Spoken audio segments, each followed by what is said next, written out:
Hello, everyone, and welcome back to Disc Coverers, the only podcast on the internet that aims to read, review, and rank all 41 volumes of the Discworld comic fantasy novel series by Sir Terry Pratchett.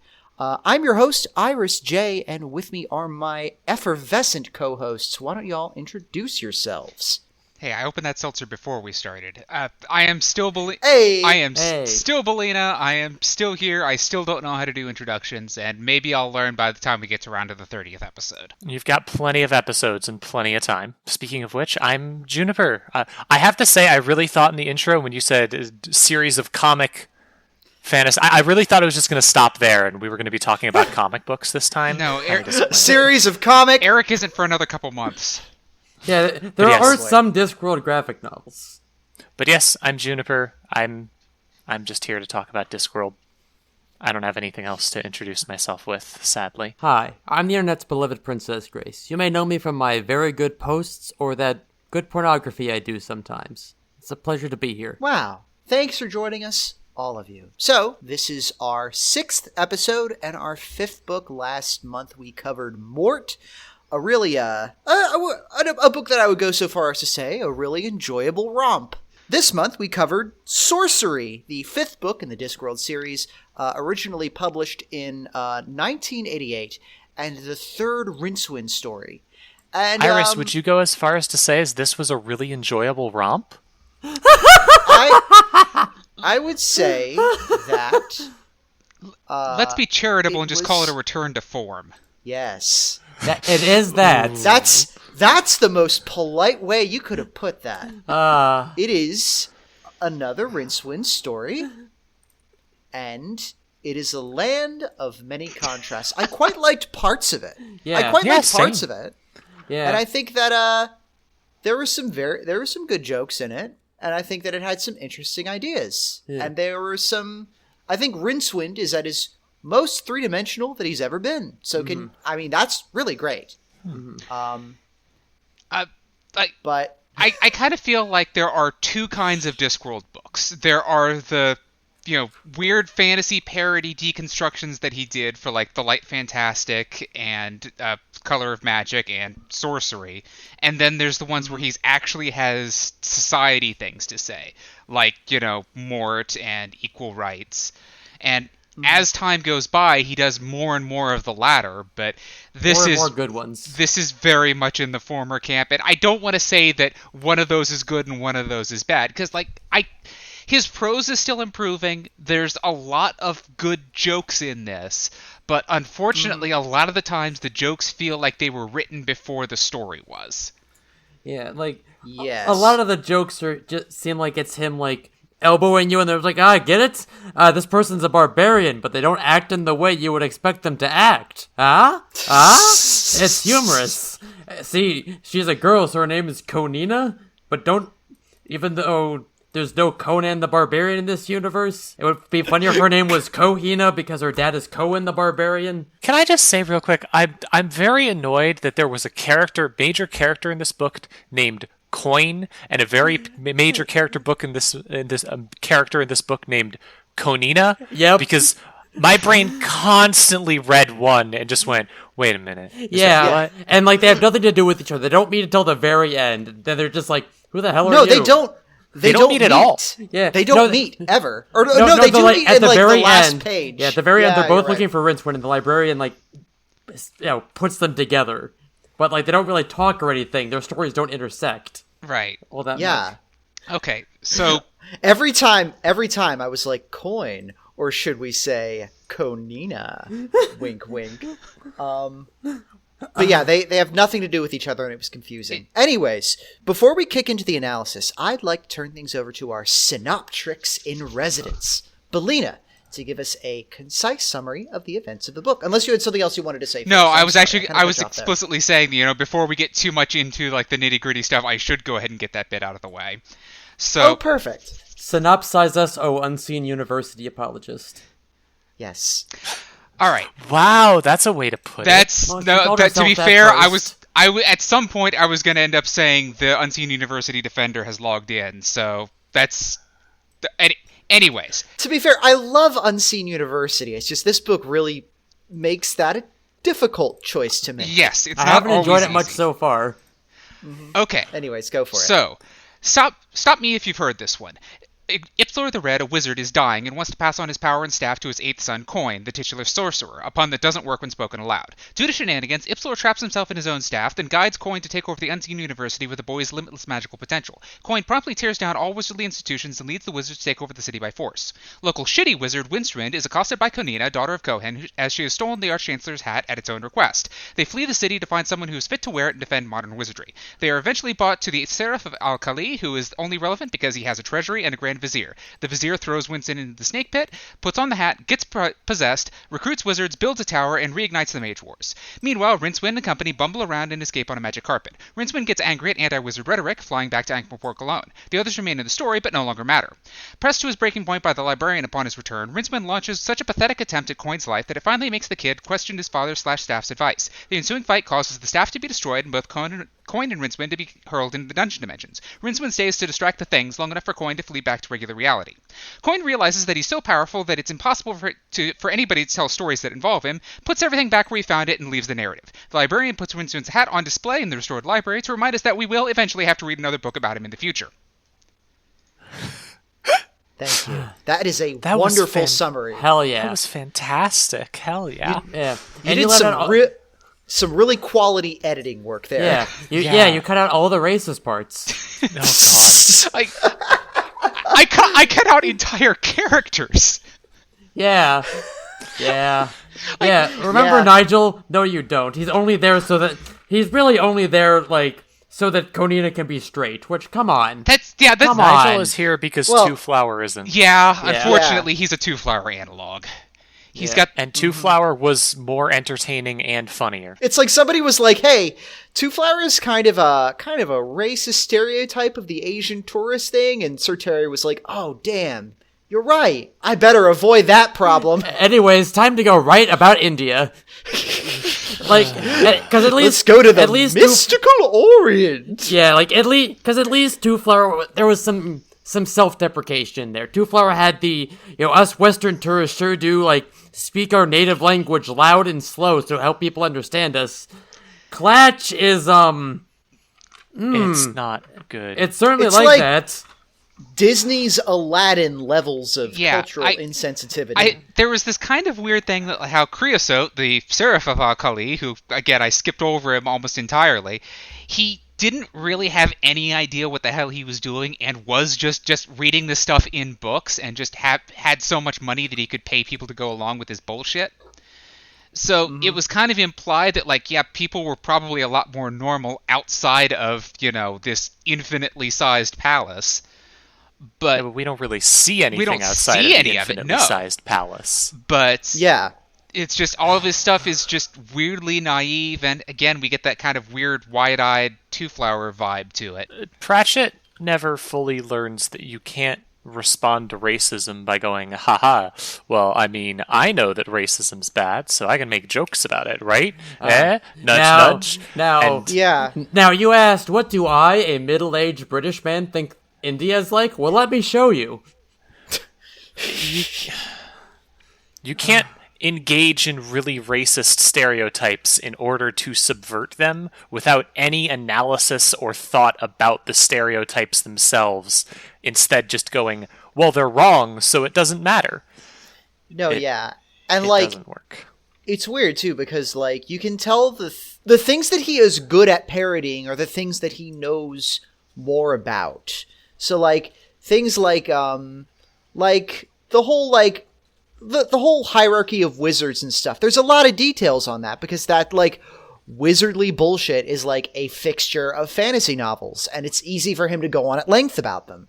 Whereas Klatch is such a weird amalgamation of 1001 Nights and a lot of ideas about vaguely what a broad swath of land between Istanbul and Calcutta is it keeps varying as to what precisely it's parodying. It's it could be it could be an entire region. You could fit 3 or 4 time zones inside of the regions it's supposed to be, and it's all of them at the same time. Yeah. a weird thing too is that there's the serif, which I guess is like an analog to the caliph in real life terms. Creosote. Creosote's actually a Greek term. It comes from the words krios, meaning meat, and soter, meaning preserver.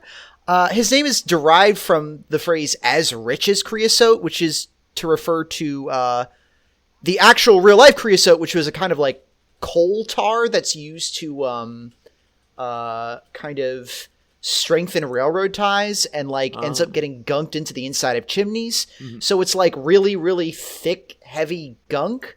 But I don't. If there was a joke there, as like I get that it's like, oh, because he's rich and stuff, but it just seems. It seems like a weird. Yeah. It's like so many other things about the Serif. It just seems like a weird joke to have to stick with for the rest of the book. Yeah. Especially since, like, as soon as, like, as the first words out of Rincewind's mouth upon meeting the guy are, like, he explains the joke. He's like, oh, as in the saying, as rich as creosote. You're the guy. Okay. You just like blew your load with the joke, and now we just have to live with it. Yeah. I wanna before we keep going on this, I just want to say, in this book's defense, or perhaps further condemnation, I really liked the opening. Yeah, like the first section with the whole thing with death and the thing that really sets it up for something interesting. Yeah, like, oh, we're gonna see this kid conflicted between like being a normal human being and being the son of the greatest wizard ever, and especially after everything Mort did with like fate and such, having it be, oh, there's a prophecy and here's the thing that could stop it, was really great. And then immediately after that, the gag of all of the rats leaving Unseen University, that was great. Yeah, that was a fantastic bit. Oh, and don't forget the bed bugs too. Yeah. The magical ants are back. I get the ants are characters now. Yeah. The bed bugs. That whole section was just really good. I really loved the way of just like showing something very bad is going to happen by like random shit leaving, and Rincewind's very aware, and everyone else is just like, that's weird. What are you talking about? The ants are leaving. You know how rats leave a sinking ship, but this is a building. It's not a ship. What the fuck are you on about, Rincewind? Yeah. And it also does a lot for Rincewind's character, in my opinion, because like his one big strength is that he can see horrible shit coming because he's really good at going, I'm not going to be there when shit goes down. I actually found a bit here when I was doing some other side research, and like Pratchett has said that, like, in his opinion, the purpose of Rincewind is to meet more interesting people, and that he always had trouble working with a character who just... He's a one-dimensional character. He's a coward. He doesn't care who knows it. Yeah. And he said at the time that Rincewind is so hard to work with because he doesn't have an inner monologue. Whereas in this book, Rincewind suddenly very painfully realizes he has an inner monologue and has several protracted conversations that my plural friends probably would get way up on, because he's just talking to himself and constantly throwing himself for loops. Yeah. But I don't know if that quite... It feels... It at least helped have him somebody... He could actually talk to somebody and they wouldn't just be constantly blowing him off. I almost wish they had done that more consistently, though. Yeah. Like, establish that as, like, more of a thing. Yeah. I really feel like they do it well at the beginning, and they do it well at a couple of small points. Mm-hmm. Yeah. And they do it pretty well at the end in some ways, although I have thoughts on it.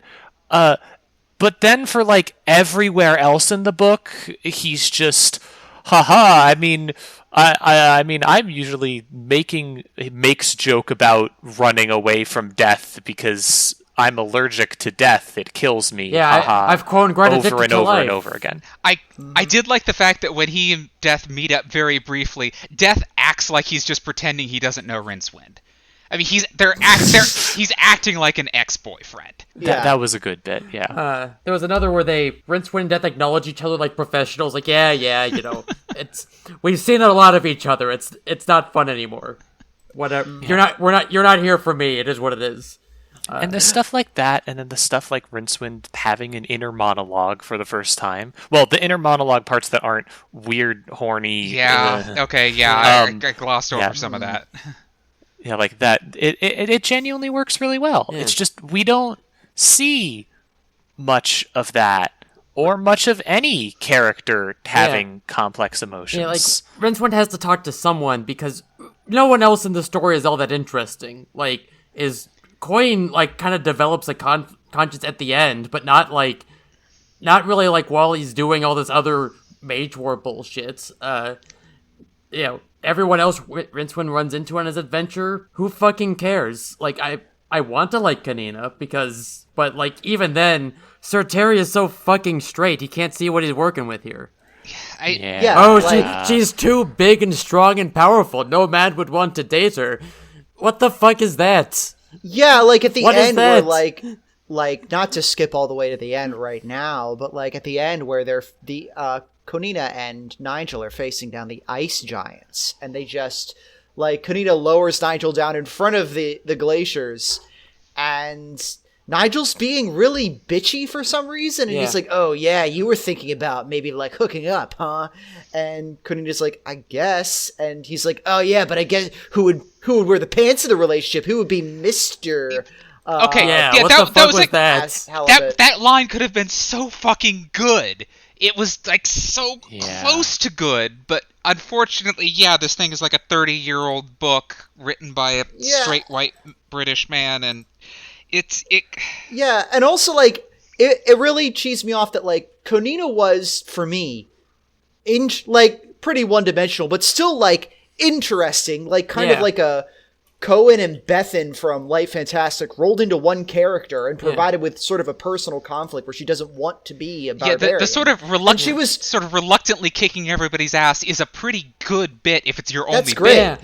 And I enjoyed having her around right up until they went to Klatch and she disappeared into the harem. And like, not that I was, she was perfectly, self-competent and stuff before and after, but like after that, she runs out of things in the story to do. Check my work. Check my work here.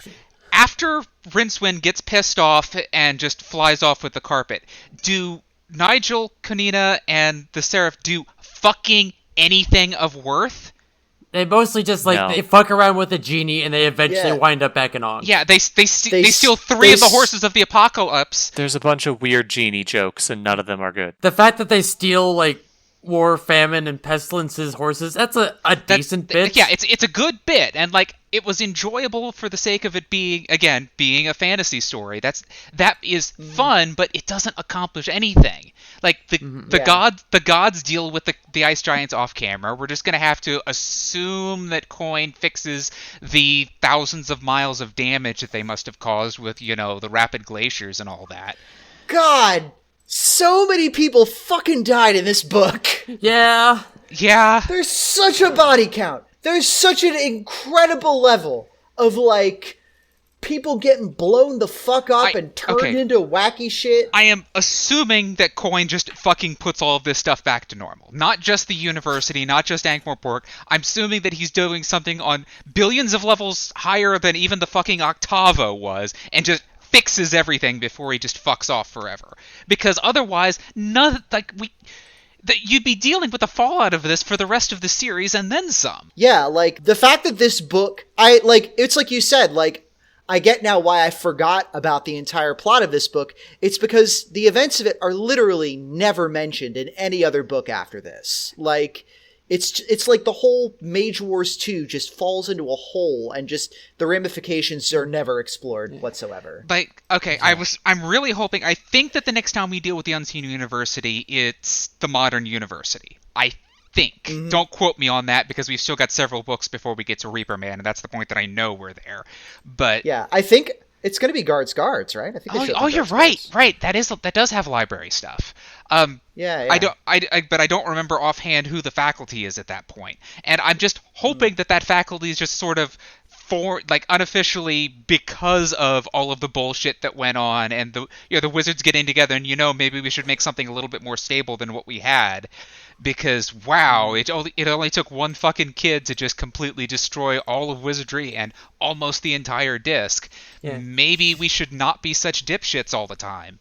At least we do finally, like, this is the payoff of all those jokes about how wizards don't fuck.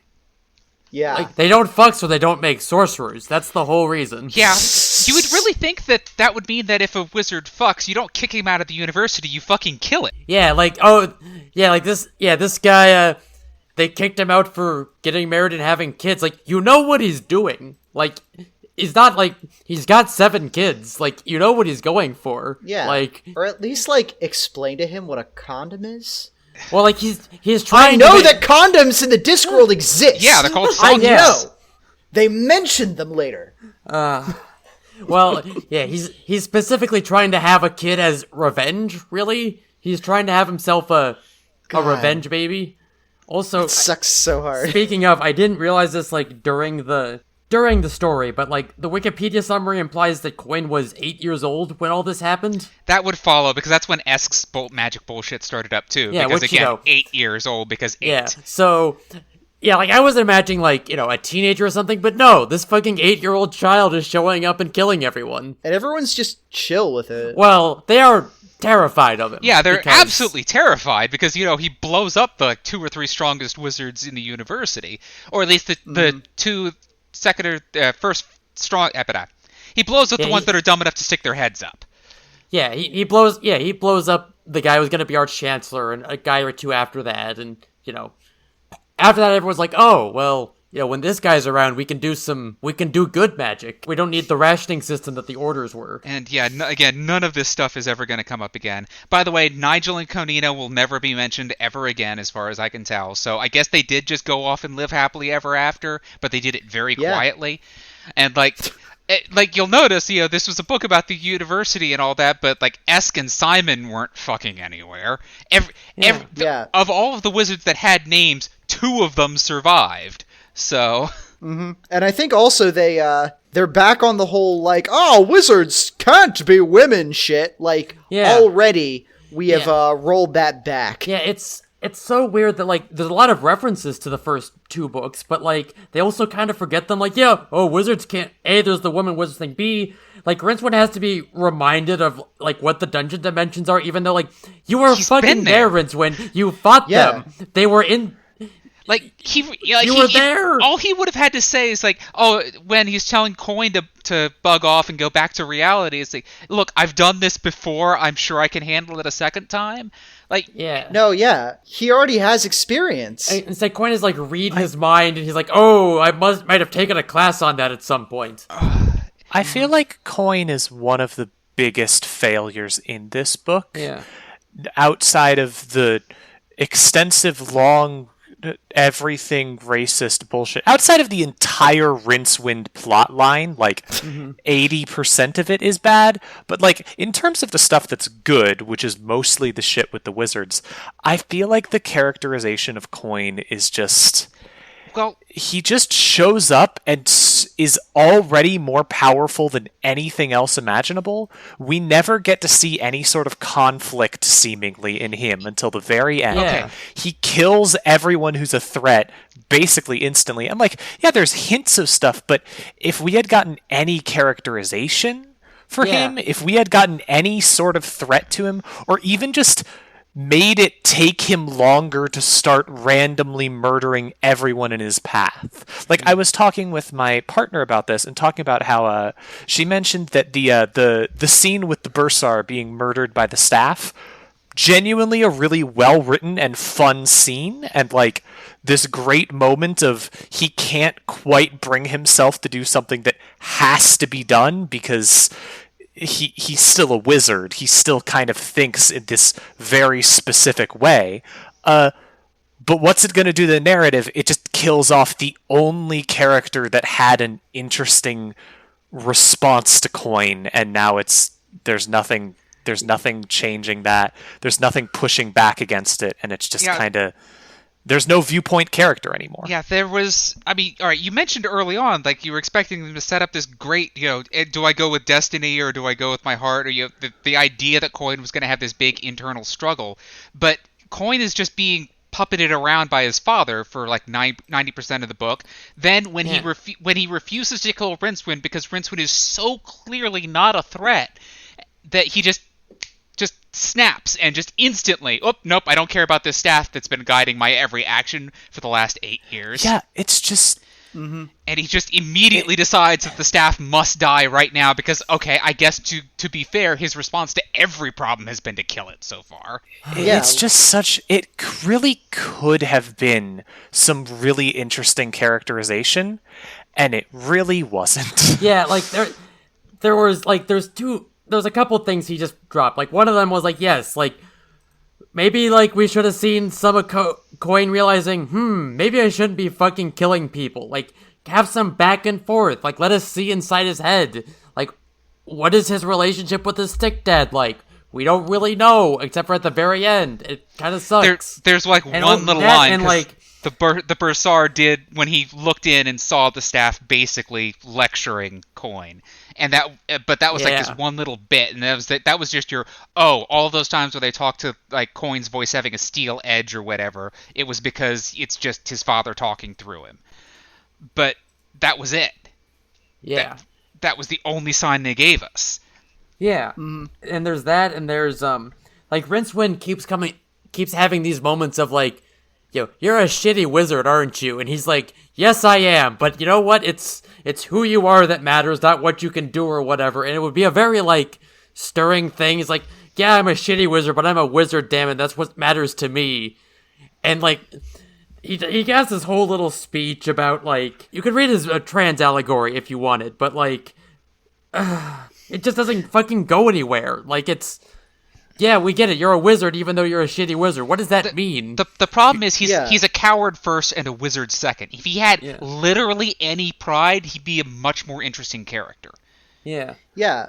And like, also like, and again, like to reiterate, he's already saved the entire planet once before. So you'd think he'd at least have a little bit of like, well, you know, I may be a coward and I may run from things, but I am exceptionally good among wizards for running away from things. Yeah. I have been known. I have been selected for it. We kind of got got celebrated. Make when him they a lean fucking into that. Make him a Luigi. Make him like it's okay to be Yeah, a coward. yeah. Make him a coward with no sense of Right. scale. When the moments when they lean into it, like, as I said at the very beginning, where it's like, oh, Rincewind's the only one who knows what's going on because he always runs away, or the moments when there's some good jokes about it amongst a lot of mediocre jokes about it, or the ending when they kind of like talk about like, hey, well, you gotta do this, you want to be a wizard, or the reason that this works is because you're such a non-threat. Those are great moments. Yeah. There's not many of them. That's what makes Rincewind interesting, is because he has a unique perspective among wizards. He has that going for him, but they just don't use it that much. Also, the whole thing about like Rincewind is best when he is meeting interesting people. Yeah, he really doesn't do that. All the people he hangs out with suck, and they aren't interesting to read about. Yeah. Yeah. like the moments like right before he goes to confront Coin, when the librarian is threatening his hat, and he agrees to go on this suicide mission entirely because the librarian threatened his hat. That is one of the few times that this actually pulls through on this actually being a wizard more than being a coward. And again, if you just have more of those moments, he would be a much better character. He'd be a much more likable character. Absolutely.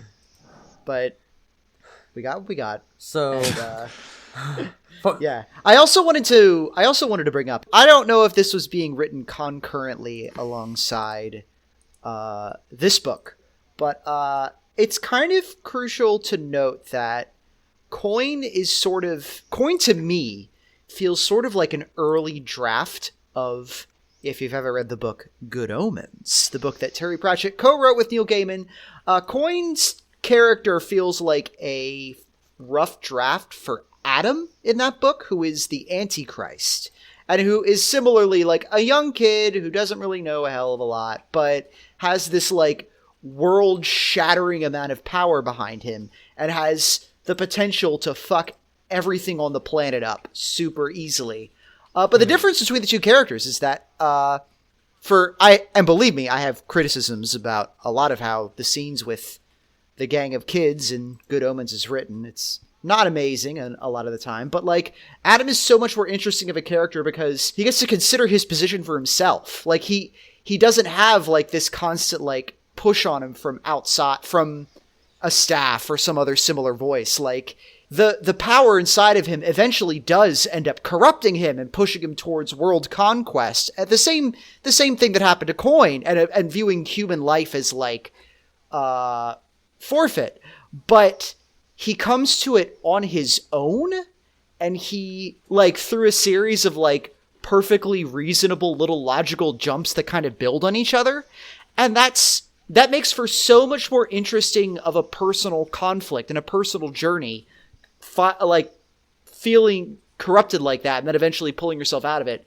than Coin, where he's just like, oh, I guess I'll do what I'm told, or my dad is gonna, use staff magic at me, and then later being like, oh, wait, kill bad. Dad bad. Bye, Dad. So sad. Honestly, bad I dad. feel like part of why I didn't like Coin's character a lot of the time is because, like, hey, as someone who has dealt with abuse, it doesn't work that easy, that simply. You can't just hint at it like that and then ignore it and then bring it up and then have the kid instantly throw it off entirely and then have, like, Rincewind threaten him in the dungeon dimension to get him to run away, about? which What the is fuck was that? fucked Yeah, up. just setting off a trigger like that seemed like the worst thing he could have done, but I guess That's everything else awful. wasn't working.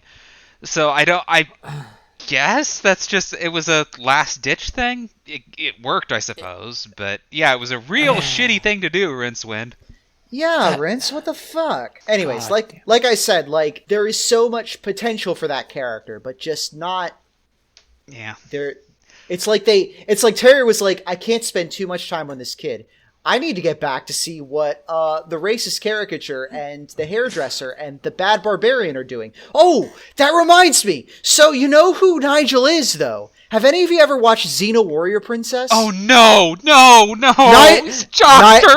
Nigel is Joxer. Nigel is Joxer. Nigel is just Joxer. That's it. Joxer was a better Nigel than Nigel Oh, is. no, it was much Fucked better up. because he actually got to do things.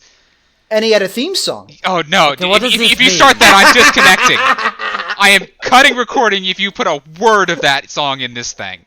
No, I'll save you from that. Okay. But yeah, like, why didn't you give more time to that thing, which is potentially complex, when instead you went over and did more of the hokey doke fantasy parody bullshit? Just this is as an aside, the fact that like the Mage Wars break out about halfway through the book, just like the big everything going wrong in Mort was about the halfway point of the book. And in Mort, I went, oh, wow, they set this up really early. They got plenty of time to actually deal with it.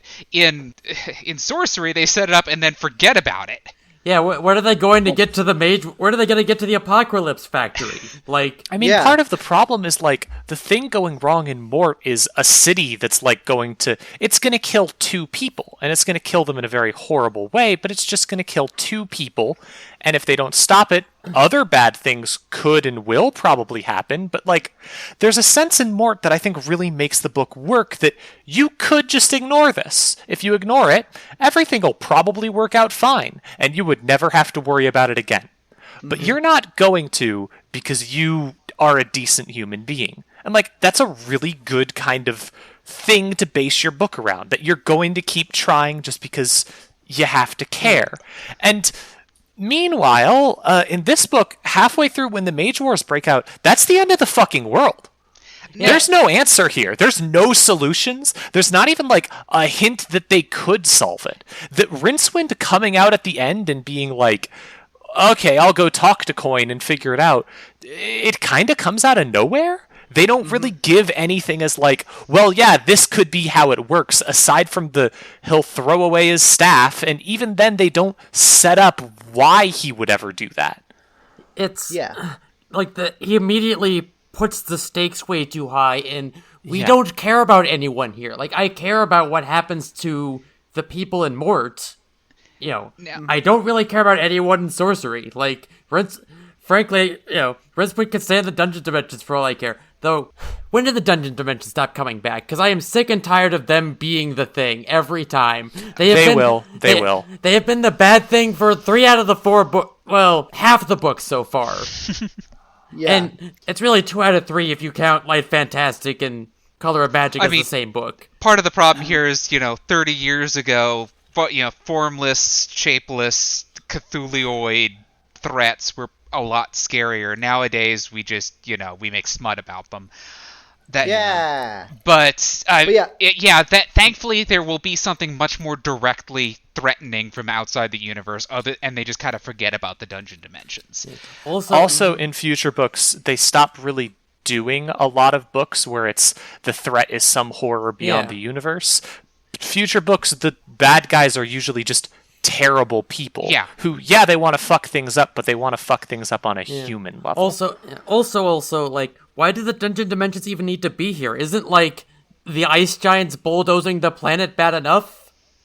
Yeah, that just felt like an extra add-on on top of add-on. Yeah, it felt like he didn't want to use the dungeon dimensions, but then did anyways. He needed a brief. He needed something to happen for 10 minutes to distract Coin before. Like, Coin didn't even really know why he needed to release the gods again. Because he didn't know about the ice giants because he's a stupid kid and his father never told him about these things. Yeah. Mm-hmm. So he didn't know why balling up all the gods together was a big deal, and he probably never even knew about the ice giants. Like, he was probably never aware of them coming. Yeah, because he's 8 years old. He's not aware of this prophecy or whatever. And I mean, as much as it's like, well, his characterization doesn't exist because it's his dad controlling him, like, we don't get any real characterization of his dad either. He's just kind of like, I want revenge. Yeah, like, okay, cool. What are you going to do? Are you going to destroy the world? Are you going to take it over for wizards? Yeah. Are you just going to do a lot of weird magic? Are you letting the ice giants show up because you think you can take them? Are you letting them show up because you want the end of the world? Yeah, what's the deal? We just don't find out. Yeah, I thought Ipsilor wanted to, show those damn wizards at the Unseen University who's boss, but I guess he wanted to end the world for some reason? He wanted to prove that wizards were the best. He wanted to shout, "Go Team Wizard." And well, so he just took that. Well, I think what he wanted. Yeah, I think what he wanted was like, oh, the wizards are the best. Are the gods still above us? Well, fuck them. Let's put them in this pearl thing, and then that. But like, you would think it would be a lot better if there was a scene where someone was like, "Hey, kid, you know that causes the apocalypse, right? That's bad." Or even if that was like mentioned beforehand, like people knew this, but they were too afraid to say it to him. Mm-hmm. Like that would be fine, but they don't. Yeah, I mean, by that point, the wizards stopped actually being individual characters, and that was kind of an interest. Like that feels like it was at one point supposed to be the crux of the book. The fact that the wizards just completely fall in line and stop being individuals when given effectively infinite power.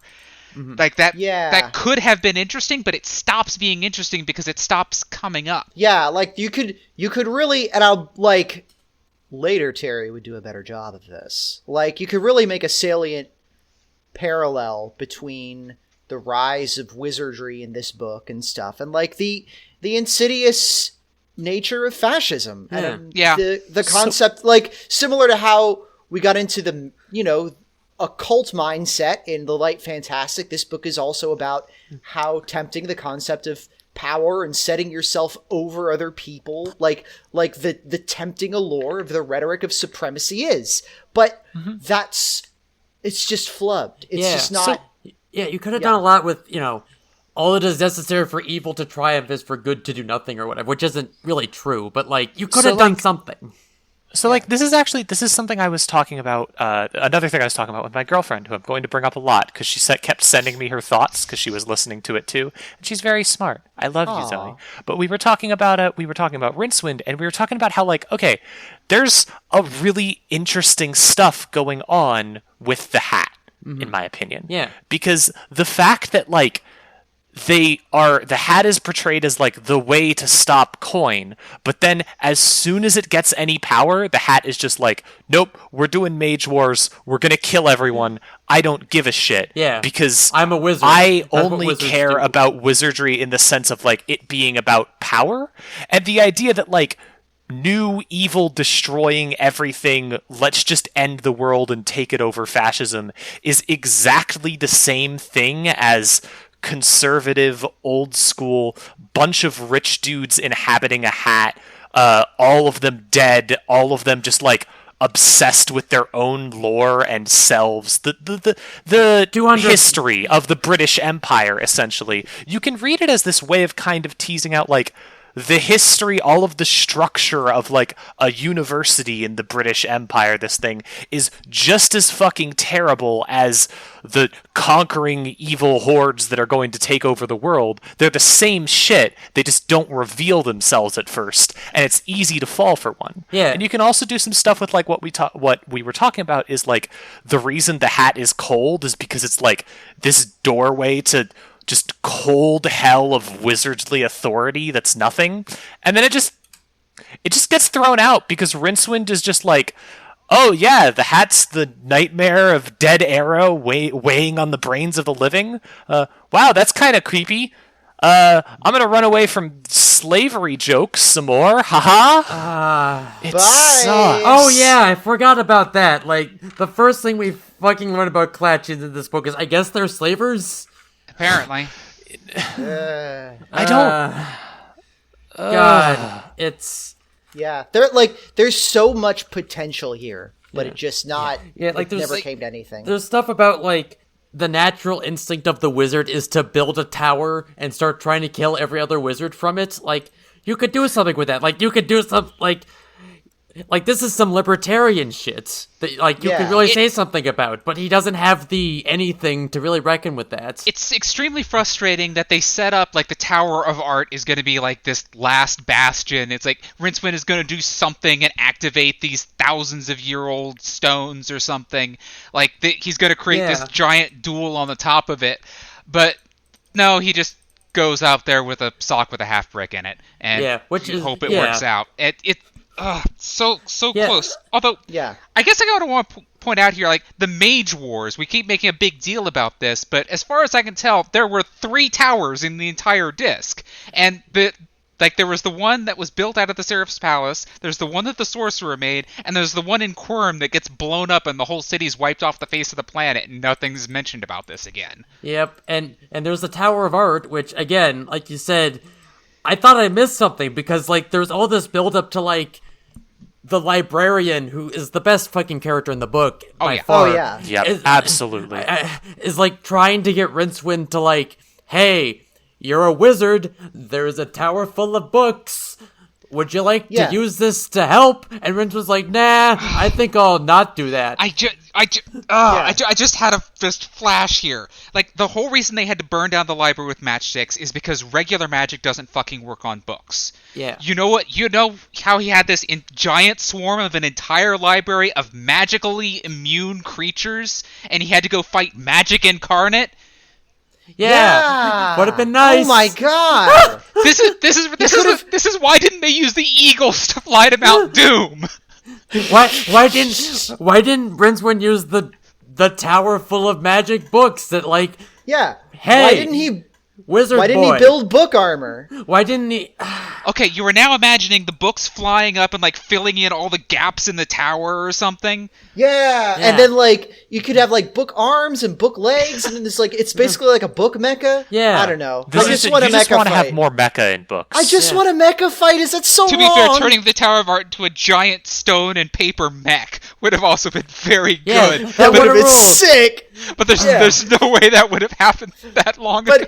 And also, in a more serious point, like, Rincewind is on, like, a first-name basis with some of these books. He's been inside the Octavo. He has experience with residing in and around magical books. He was the assistant librarian. So you think he would have done something with the books. I think that's part of why the Librarian parts work so well, because you can feel a history between Rincewind and the Librarian. Yeah. You can feel like, hey, these are the two shitty outcasts of the university. They know each other, and the Librarian knows exactly how to get through to Rincewind's shitty head, like what has to get done. And Rincewind is probably here because Rincewind knows that someone's gonna have to get through to his shitty head what has to get done. Yeah. It works great. It's a great moment. They're great. I love the Librarian. Yeah, like, I have a soft spot for magical libraries, but, like, fuck.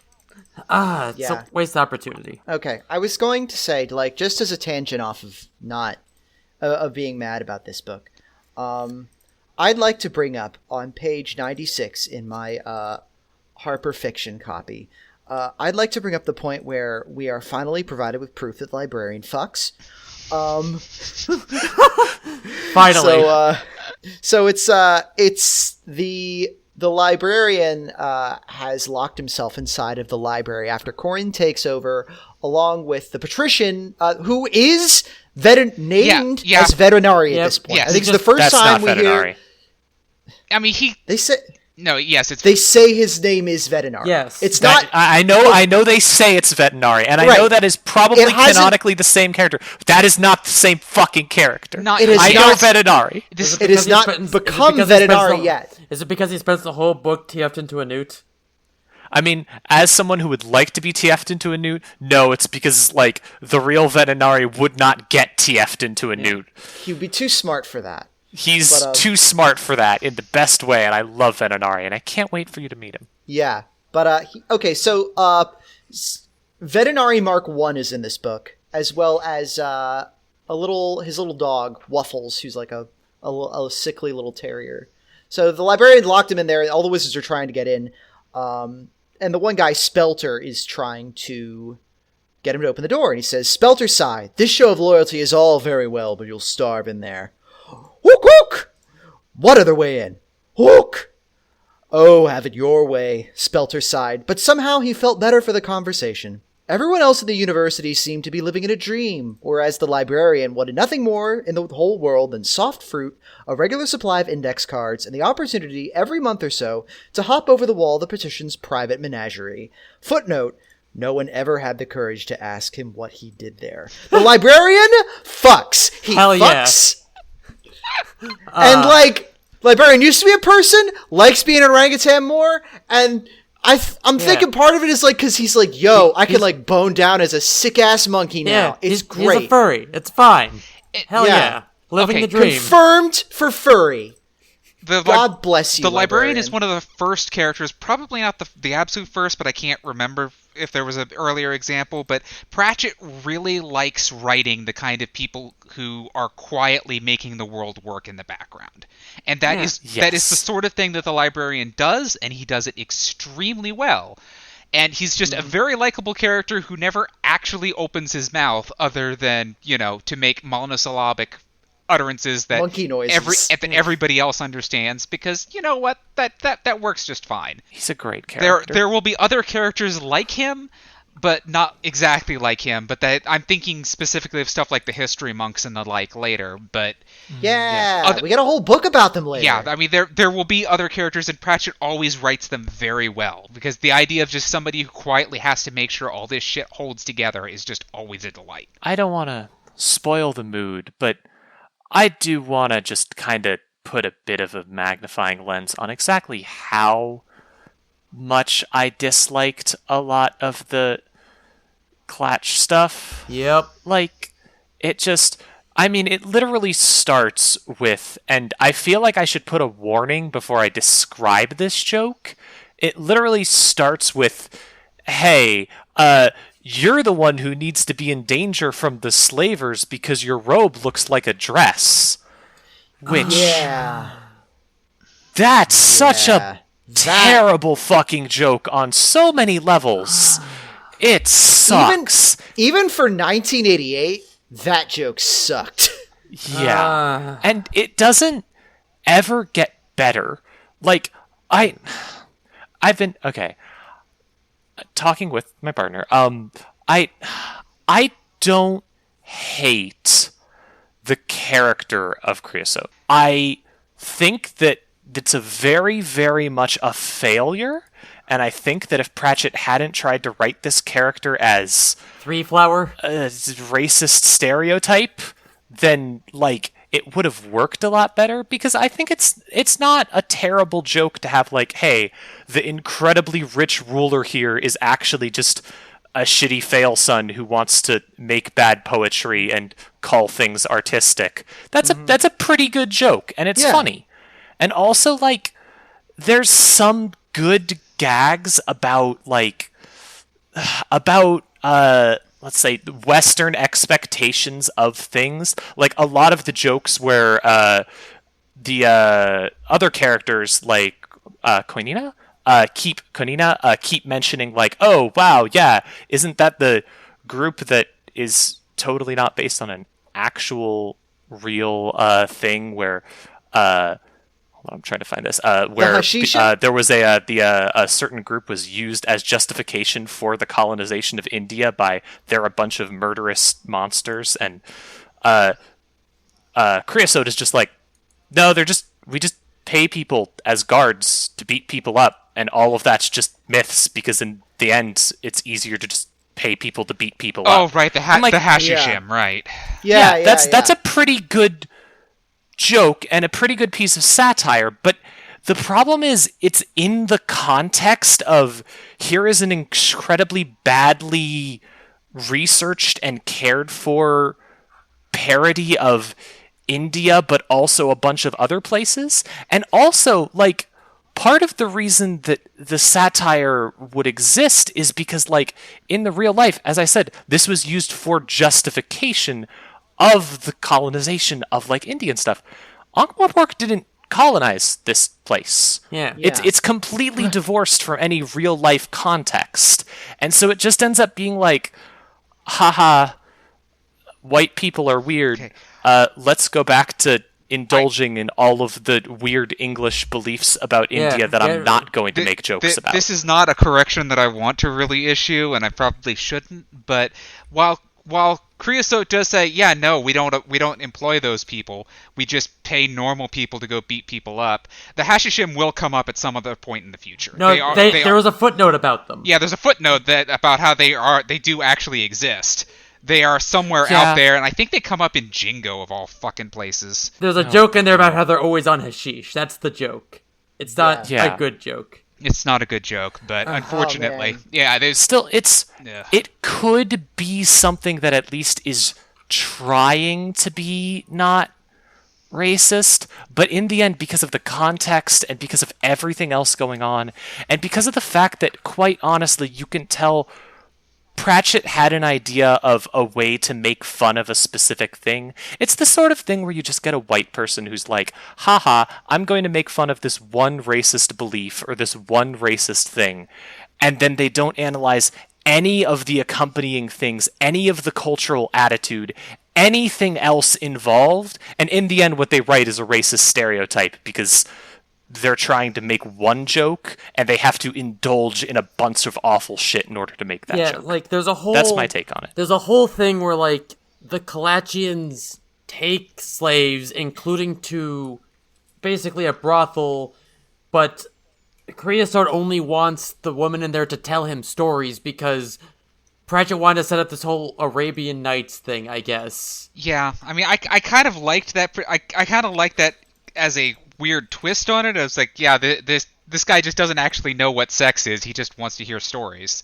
Yeah, I like the character. I like some parts of the characterization of Creosote as just this, like, shitty dude who's really rich, has no idea what to do with his money, and is just like, yeah, okay, I guess I'll hear stories. That sounds fun, I guess. What? Like, it's a fun bit. It just sucks. Yeah, and it's just, like... It sucks. The bit outstays its welcome, because he spends most of the rest of the book trying to get Koinina to tell him a story, or whatever. Mm-hmm. But at the very least, he gets a happy ending, I guess, when he falls in with some more Porkian barmaid, or whatever. Right, the daughter of the guy who currently owns the Mended Drum, which I think has changed hands, like, 12 times in these last 5 books. And, like, that's reasonable. Like, that's a compulsory heterosexual ship I can get behind, even though, again, why does Pratchett feel the need to pair up everyone in his books?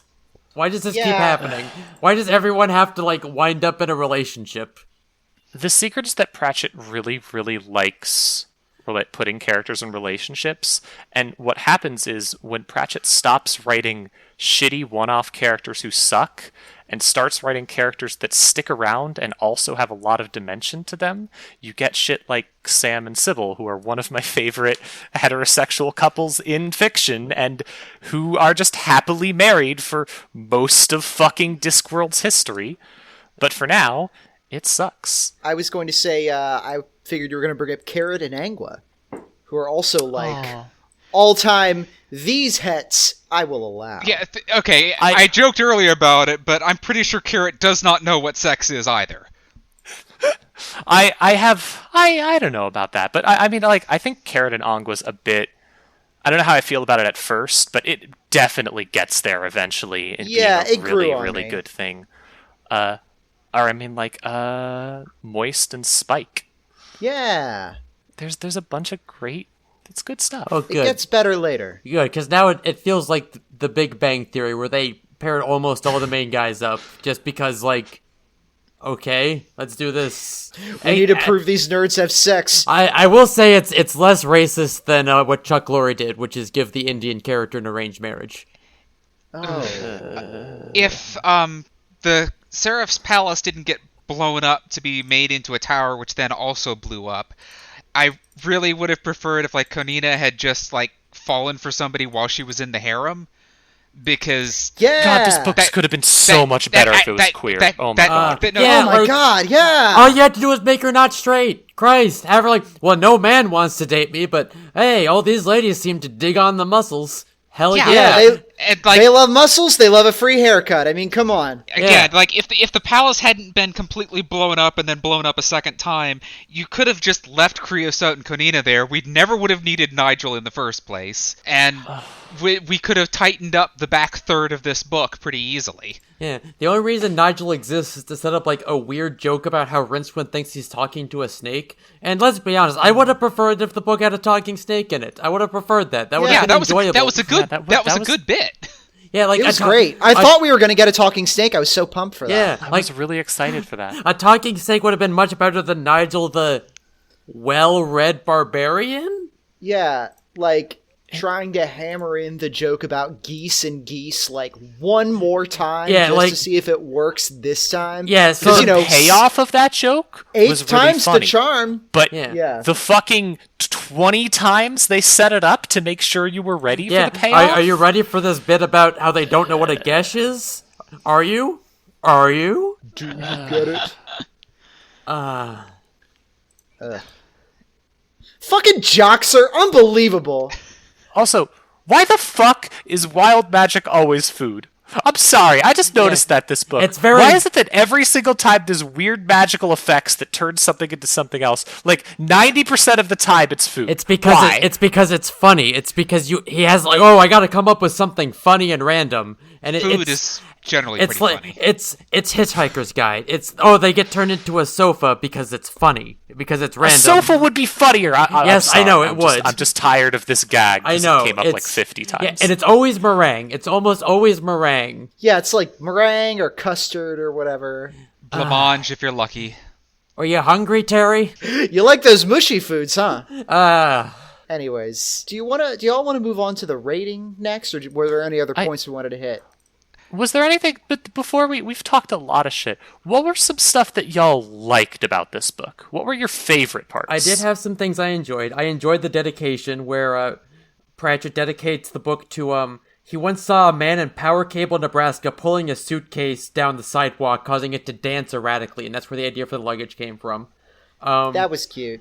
We get when Death is talking to Ipslor about the prophecy, he mentions the Lawyers of Fate, which, excellent gender.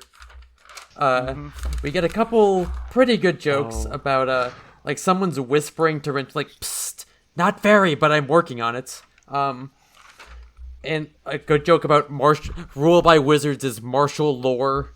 Yes. Yeah. That was a very good pun. Creosote gets one good line where they're dealing with this yuppie wizard, I guess is the joke.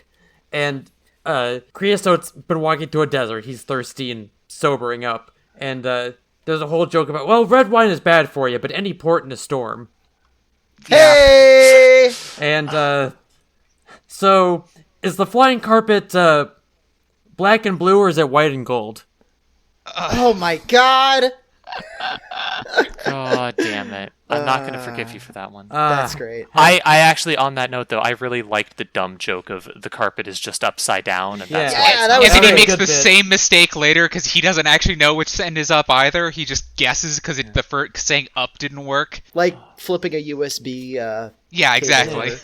And then flipping it over again. My favorite joke was, it was actually a footnote. I don't know if I really had a favorite groaner, but this is my favorite footnote in the whole book. It was when they were trying to get into the secret back room of Creosote's treasury.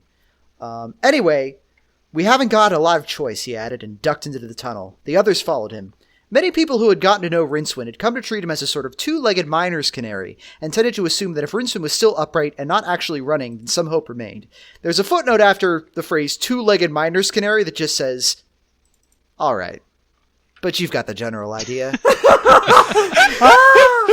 That's great. I really liked that tunnel itself. Where that whole tunnel was just like these stupid practical jokes that don't even work because all of their components have dried out or rusted out or whatever, and then they get to the very, very end, and the entire ceiling of the entire tunnel collapses with the words says, "Laugh that one off" written on the side of the slab. That was a very good bit. Yeah, and honestly, I liked the response of Creosote being like, responding to all the first traps with, yeah, it was such a prankster. And then that one happens, he's like, such a prankster. Yeah. Exact same What a response. goofer. Kadena just shoots him a glance that would melt iron. And also, besides the obvious joke, I also love the joke that, so we see the whole trope of, oh, yeah, these ancient temples and whatever the hell are booby-trapped, Lara Croft or whatever. But, nobody ever shows these kind of places as, eventually succumbing to disrepair, ever. Yeah. When Indiana Jones runs through the freaking Lost Ark the big ball hole, everything works perfectly well. Nothing's Yeah. fucked up or old or rotted away. Now- no one else has come in here since. You're the first one to show up here and trigger this. Now, in Raiders of the Lost Ark, you can excuse it because there's a tribe guarding that temple, and presumably they're the ones fixing it. But when you get to, Last Crusade, and there's one guy who has not left that room for hundreds of years, Yeah. who the fuck has been maintaining these? No, yeah, is he just spraying Rust-Oleum on everything every couple of centuries, or what? That, and also, I think this is the first time we get to see the concept of being nerd. Yep. K-N-U-R-D? Yeah, drunk Yes. backwards. Yeah. It might have come up very briefly in passing, but it still was it came up more distinctly here, yeah. Yeah, they explain it here, which Yeah. is nice. I mean, it's going to get explained. At the very least, I know it comes up every single time we have a Vimes book, because Vimes is nerd just by getting up in the morning. I liked some of the bits with Konina very early on when they were still in Ankh-Morpork. Yeah, back when I thought she was a Lupin the Third type, I was really into her. They forgot about the cat burglar part immediately. I was hoping they kept doing that. And when Rincewind is being carted around there and protesting constantly, the joke hasn't gotten old yet and is still kind of funny. Yeah, you ever notice that Konina just loses all of her knives about halfway through? Yeah, because Yeah. she's been throwing them all over the place, but why did she leave her comb behind on the boat? Why did she not pick up 30 swords after they drove off the first wave of slavers? She's not only a great barbarian, she's also a master thief. You think she wouldn't miss a trick like that.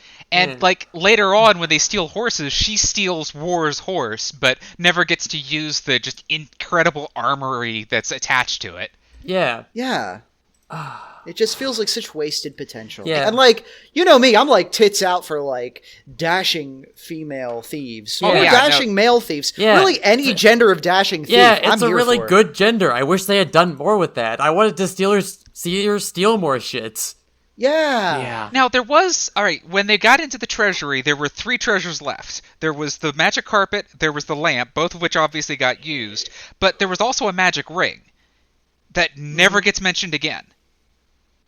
Yeah, I'm wondering if that was Also, like a reference the to lamp another is such story. a dead okay. end. Genie Yeah. are sometimes in rings. Ah, So yeah, okay. the idea is the ring could have had something else in it, or it might have just. I mean, the real joke would have been like when the lamp just kind of poofs out, that they then pull out the ring and rub that, and they get the same answering machine. Yeah, That would have been yeah. a very good throwaway bit. Where you pull up another yuppie genie who's like, "Oh, I see you've met my associate." Or no, it's the same yuppie genie. Yeah. It's just that he's so overcommitted on rings too. Yes, this is why I have to liquidate my assets in this meat space. Yeah, the little gag about Creosote asking him for a drink and him giving him Perrier was a very 80s touch. I feel. I guess in this century it would have been LaCroix. Yeah. I feel like all the bits with the genie just felt like the exact same bit as from I don't even remember which was the second one, the Light Fantastic. Yeah, it was the Color tea Magic. shop all over again. Yeah, it was the exact same thing as the shop, except this time there's the apocalypse going on and there's no solutions for it, and everything's just kind of... Again, it's more, when are they going to get to the apocalypse factory? Like, why are we fucking around with this genie in tennis shoes? Yeah, I kind of like that there was the symmetry of since Nigel tries to just talk the giants out of it and it just does nothing gets accomplished, but Rincewind kind of does just talk Coin out of the apocalypse. And it does actually work, just not for any of the reasons intended. So I guess that was like one half of one thing that got accomplished there. And like, maybe if there had been something that War, Pestilence, and Famine were supposed to do at the apocalypse, Other than ride, other than other than just show up, like if something had actually been prevented by them not being there, then they would have accomplished something. But it feels like everybody forgot about that plot thread. Yeah. Yeah. Although I did kind of like the joke of, it's just assumed that War just got a different horse later. I also liked a lot of the really early on stuff with the wizards, when they're first kind of exploring the idea of having way too much power, and there's just a lot of, like, looking at what happens when you give shitty people way too much power. Yeah. I liked Spelter's character a lot. Yeah. It's a shame, I enjoyed them. It's a shame they, stopped existing as independent characters pretty early on. Yeah, I mean, they still tried, but then, they both died at various points. They died? I remember one of them died. I thought the other... They died. both get killed at various points. Like, I can't remember which one of them is which, but one of them gets killed directly by the staff, when he's trying to warn the librarian and the staff tracks him down. They have a comical chase scene and he just doesn't survive that. And then the other dies when he tries to grab the staff shortly before Rincewind shows up. Yeah, that was carding at the second one. Okay, so it was... Yeah. But they start out being two guys in opposition of each other, and then after a while they could be interchangeable. That's sort of the problem, yeah. When you were talking earlier about Good Omens, which I guess I'll have to admit is in the exact same book in exact same category as Discworld itself, because I know I read it, but it was 20 years ago, so I don't remember a damn thing about it. But just the Antichrist coming up and just coming to these own conclusions because he's got too much power to his name, and that's kind of what the wizards go through. But the wizards just kind of fall in line because Coin is higher than them. No matter what, he is always going to be higher than them, and they just become extensions of his will, and they don't even have the guts to tell him to stop doing things that are going to fucking destroy the world. Yeah. This is a book about the dangers of making sure that the threat that people are going to face and the rate at which you escalate that threat are reasonable for the book you're writing, and also about not writing about things you know fucking nothing about, even if you think you can make a funny joke about how ignorant the people around you are. If you don't do a ton of research and are very careful, the joke is going to be that you were an ignorant racist when you wrote this. Yes. So, with that in mind, let's go to the big board for our ranking system. There were two more things I wanted to Oh, bring no, up. sorry. Please, go right ahead, Grace. You were doing your little song. Alright, so there was one... one good turn of phrase I want to point out, which was something was as hot as a stolen volcano. Yeah, there were a lot of fun little turns of phrases in this book at the very I actually least. really liked most of the writing in this Yeah, book. no, I thought the writing was, like, honestly better than any other Discworld book in terms of just sheer quality of writing and how good the gags were in terms of just, like, being The written. prose is still improving. Like, Yeah. If, no matter how shitty some of the content is, the prose is constantly getting better, and he's getting better at wedging these things in. It is feeling, I mean, the flow feels more like what I think about when I think about Discworld. We're definitely getting there. It's just this wasn't a great story to tape it to. And the weird thing is, he makes a joke about, I forget the exact context, but he makes a joke about it was like a something on adrenochrome, which is a hell of a word to read in a book written in the 80s in 2021. Oh, jeez. Wow. Oh, jeez. I don't want to think about that. Now, I'm sorry for cutting off your very good song, Iris. Oh, no, it's fine. Da, da, da, da, da, da, da, da, da. So, ratings time.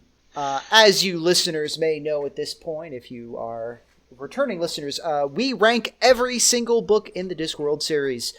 Eventually, we're probably going to have to make this a little bit more streamlined, but we're still in the early books, and that means we can rank them one by one. So, gang, would you say that this book was better than The Color of Magic? Absolutely. Yes. I guess, yeah. Okay, cool. That book was also weird and racist, and this book... Damning with faint praise, but... Yeah, this book at least has a plot. It's not a very good plot, but at least it has one. Mm-hmm. Yeah. Would you say that it is better than The Light Fantastic? Still yes, if nothing else because the prose was stronger. I'm also going to have to go with yes. I have a lot of issues with this book, but I feel like a lot of my issues were wasted potential. Mm-hmm. And the fact that it had that potential... It's a leg up on... I was mostly annoyed by The Light Fantastic halfway through. Yep. Yeah. I feel like I have a little bit of a fondness for The Light Fantastic now. Like, just a little bit. Although then I remember that Bethan was, like, canonically 17, and I'm like, oh, never mind. Yeah, like, after reading this, while reading this, I, like, was fondly remembering the first two books. Which is a weird feeling to have. Well, because, like, this one keeps, like, trying to, like, hey, remember Cohen, remember... And it was, like, kind of reminding me of, like, the good parts of those books. And I think I found Light Fantastic an easier read to get through than this. Mm-hmm. That's fair. And also I was let down by reading this one after Mort, because Mort was much better than this. Sorry, go ahead. Mort was great. Yeah. Oh, I was just going to say, the part where Cohen finally gets his diamond teeth and then kicks a bunch of people's asses, still real good. Yeah. Would you say that it's better than Equal Rites? No.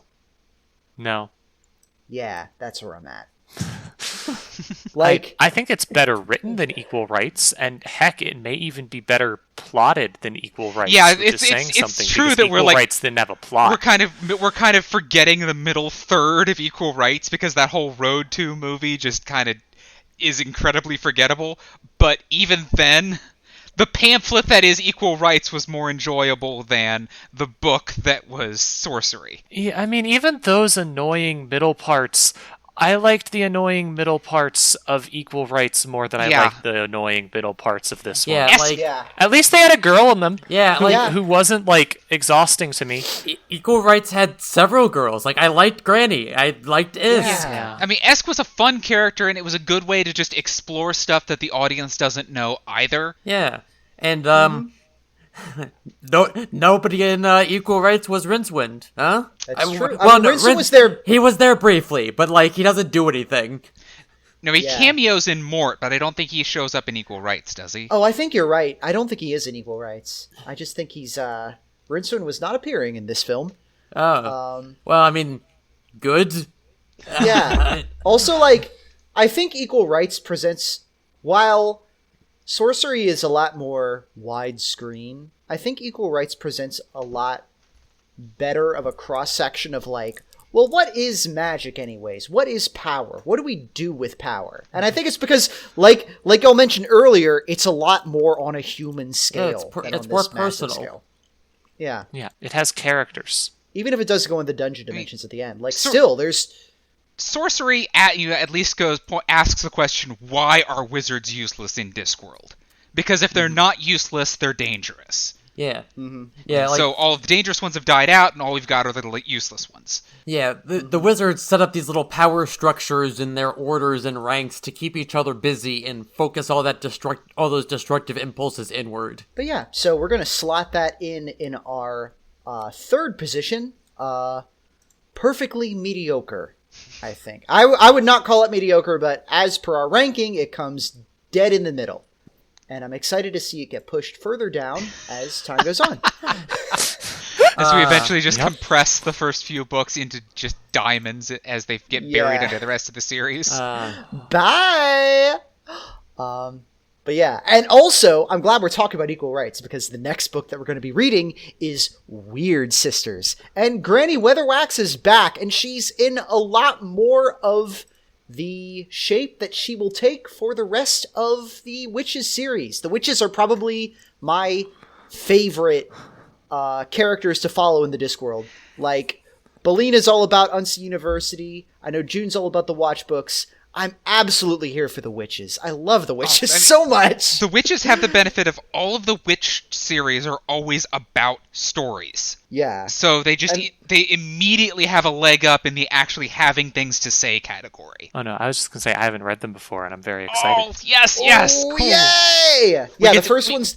Get to go into this half blind. Yeah. Yes. Okay, cool. But yeah, so join us next month for that, which I'm very excited for. And hey, as I've been casually suggesting to people, feel free to read along with us. Yeah, now that the books are getting good. Most of the libraries are actually open these days, so you just hit up your public library. They could use the business. Also, like, a lot of libraries have like online ways of checking things out. That's how I've been reading some of these. Yeah. I know our library does like an ebook thing that you can read on your phone and stuff. It's pretty cool. But yeah, like, I mean, I think I made it clear this podcast that a lot of my insight in this book came from me discussing it with my partner. So, I mean, the more perspectives you get on books, the better. Read along with us. Yeah. Send us an email with your thoughts. Tell us we're big dummies for not loving Kanina, and I'll say she was not written well, but I understand people who just really want to love a strong lady who can steal things. Yeah, I mean, I understand. I'm gay too. Yeah, I absolutely get that, and I wish there was another book that would be just about her stealing things. There isn't, but I mean, Angwa will show up eventually. That's fanfic that can exist. Think about it. Also, finally, we got some fan mail. Hell yeah. From Jay, they, them, but it's about Weird Sisters, and I might actually save it for the next episode. Oh, but there's another fan mail here. Hi, from Reshef Brock Porat. Hi, disc coverers. My name is Reshef, they, them. I heard about your podcast on TikTok. How are people hearing about our podcast on TikTok? Please send us fan mail telling us how the hell TikTok got Tell to us. us. It's been eating at us for weeks. Can y'all link us to like where we're being on TikTok? Because none of us have a TikTok account. So help us, TikTok teens. You're our only hope. Yeah, I started a Byte account back when Byte came out. I don't have a TikTok though. Anyways, I heard about your podcast on TikTok and I was so excited to listen to other queer people talk about my favorite author. I really enjoyed your episode about equal rights. I reread it for the occasion. I give lectures about Discworld at local sci-fi and fantasy cons, and I might refer to your analysis in future events. Hell yeah. I was wondering, when you made the episode about equal rights, did any of you read Sir Terry's speech from NovaCon 15, 1985, titled Why Gandalf Never Married? I think it bridges the gap between the light fantastic and equal rights rather well. I'll be glad to know what you think of it. Thank you for making Discworld content for us. Reshef. Thank you very much for writing in, Reshef. Yeah. I have not read that. I don't know if any of you have, though. I kind of wish I'd known about it so I could have read it for this. I feel like now's a good if you want to hear our thoughts on this essay, or I guess speech that Terry Pratchett did, I guess tune into the next episode. Well, we'll probably be reading two things, including this random thing. I'm excited to discuss that as well. Yeah, we've got some fan homework. Hell yeah. I'm also really excited because next week is Weird Sisters, which is good, and then after that is Pyramids, which is Pyramids. But after that, After Oh, that that's is guards. guards, and I'm gonna lose my shit. I'm sorry. Oh my god. I'd like to draw our attention to one more piece of fan mail from November 30th that I totally missed because it was a little bit further down in my queue and I need to unsubscribe from Twitter notifications in this mailbox. Here, Gummy Worm writes in, episode 1 thoughts. Fuck you for reminding me of my crush on Rincewind as a little egg. How could you do this to me? Sincerely, Gummy Worm. Gummy Worm, message me, because I know Gummy Worm. Message me so that we can discuss ideas about making Rincewind less shitty by making him transmask. I have many ideas. Yeah, that's why I started reading in here. That's like the best reading of his fucking speech about being yourself or whatever. That's the best reading of his whole thing about how, like, someone comes up to him and is like, well, just stop being a wizard. And he's like, what the fuck are you talking about? That was like, No. I kind of wanted to mention that because that was part of the same awful joke about you're the one here wearing a dress. Why don't you just take the dress off? And his brain just shuts off because he cannot conceive of himself not wearing the robe and wizard hat. I get it. It's like his pride very, very occasionally shows up, and when his pride shows up, it's always his best moments. Yeah. But, Yeah, like, he has this whole speech about the important thing is to know who you really are, and I was reading that, like, oh, okay, Rincewind Trans, that makes sense, but, like, it doesn't really do anything else with that. We've talked about this already. And I confession that I used to think Rincewind was my favorite character, but I was also a dumb teenager, so I'm not going to introspect too much on that. Oh my god. Nero just sent me the link to the TikTok. I'll put the link in the show notes. Oh, no. Anyways, that's it for this month's episode of Disc Covers. Thank you so much for listening. You can visit us on the internet at anchor.fm/discpod. We also have a Twitter, twitter.com/discpod, and we're on queer.party on Mastodon, the decentralized social media network, at queer.party/@discpod. You can hit us up there if you want to send us nice little messages for how good of a job we're doing, or if you want to tell us about some experiences with Discworld that you've had in the past. If you want to tell us how bad of a job we're doing, you can shove it up your ass. We also have an email, which is disc@hypnovire.us. That's disc@hypnovir.us, and you can send us email there as well. I'm Iris J. You can find me on Twitter as Iris J Comics. I do webcomics and shit. I have a Twitch show that I do with some friends called The Help Action. It's a D&D stream for charity that we do every week on Wednesday. If you're into fantasy stuff, check it out. Did y'all want to plug your pluggables and whatnot? One of these days I'll get some pluggables, but for now I am still BALINA. I'm still at WolfCow on Twitter. I'm still at BALINA at cybre.space. On Mastodon, I am about, and it's easier to find me in the show notes than try to understand the words coming out of my mouth. I am at Juniper Theory on Twitter. Follow me because I'm perfect in every way. And I would like to plug the Yellowstone Magic from Blaseball. Please support us. We're wonderful. We're the best team. Congratulations on getting Shorby Short back. We didn't. Oh, what? I thought you did! I thought you brought it back! They're still redacted as far as I'm aware. Oh, Blaseball's a weird sport and nothing good will ever happen. Anyways. I'm sorry to get to that point where I just don't know what's going on in Blaseball and it gets to sound like nonsense and I'm enjoying it so much. Oh, it's beautiful. I'm the internet's beloved Princess Grace. You can find my writing programs, podcast posts, everything else that's fit to plug at princess.software. Thank you so much once again for listening. Tell a friend about our show. Tell an enemy. Tell a frenemy. And stay safe, wash your hands, and hopefully looking to get in that vaccine because we're getting into that season. Mm-hmm. And preventing the coronavirus's spread is an important part of enjoying fantasy novels. If we're very lucky, this part will feel very dated very soon. Yeah. Yes. You can't read books if you're dead from the coronavirus. I can't It's believe the ending of hit series WandaVision airing on Disney Plus. It knocked my socks off. Anyways, have a good night, everybody. See you Truly, later. it was a sorcery.